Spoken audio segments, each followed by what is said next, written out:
Merlo botando, intenta buscar a Samar, lo encuentra, Matías Samar, defendido por Bracy, Samar aprovechando el bloqueo de Hierrezuelo, Matías Samar, Salah Salam, Samar por un lado por otro, se pasa por detrás de la espalda, Samar para adentro, forzado, se lleva la falta personal, Samar con el primero, para adentro de un 85,3%, Moncanud corriendo, jugando con Samar de 3, pone las tablas, Moncanud para Samar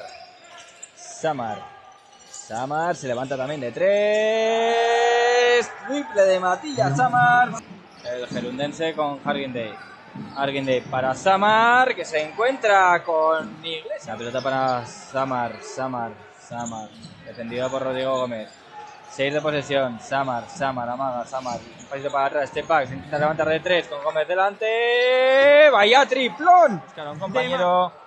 Por arriba intenta buscar a Celis y la cortó Morales. Chimerlo que abre para Samar de 3 desde la esquina.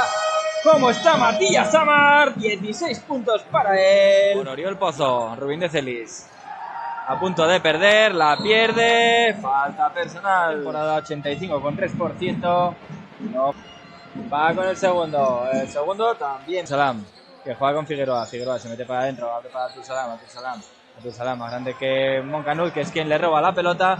El balón es para Samar que anota canasta. El pie de Martín Iglesias. Recupera Samar para Hierrezuelo a punto. Moncanud subiendo la pelota para Hierrezuelo con Samar. Nadie sale con Samar tira de 3. Samar mete un triple, punto número 23 para Matías Samar. Samar, defendido por Martín Iglesias. Samar para adentro. Samar, muy fácil. El pase de Rubín de Celis lo interceptó Silvano Merlo. El Chimerlo por debajo de las piernas para Matías Samar. ¡Básquet de espectáculo! Romero con Moncanud. Sale Samar de los bloqueos.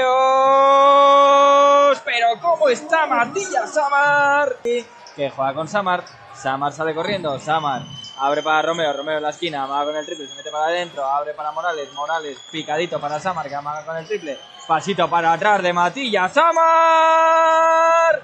Y otro más de Yesenice, va con el primero, para adentro, irá con el segundo, también para Moncanud, de nuevo con Samar se intenta meter para adentro, Samar que juega con Hargindey, muy fácil jugada de tiro a línea, Samar que juega con Hargindey se intenta meter para adentro, por detrás de la espalda para Moncanud, la pelota para Samar, se levanta de 3, Matías Samar, la guinda del pastel, 3. Y Samar con el tiro libre para